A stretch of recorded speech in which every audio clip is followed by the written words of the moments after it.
La buona notizia che diamo oggi è che dopo le 1000 vicissitudini burocratiche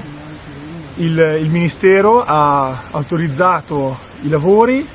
proposti dal Comune, finanziati dalla Regione Lombardia per circa 300.000 euro, lavori ovviamente sulla funivia di Curillo con Monte di Asco.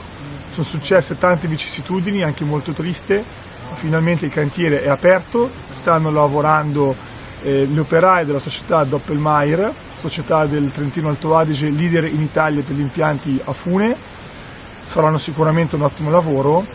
e adesso l'Agenzia del Trasporto Pubblico locale è al lavoro per individuare il gestore dell'impianto. Quindi siamo fiduciosi che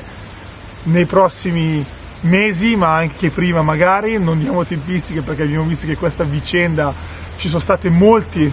problemi burocratici e di conseguenza speriamo di avere presto, oltre l'impianto praticamente nuovo, anche il gestore. Il percorso adesso anche materialmente è avviato.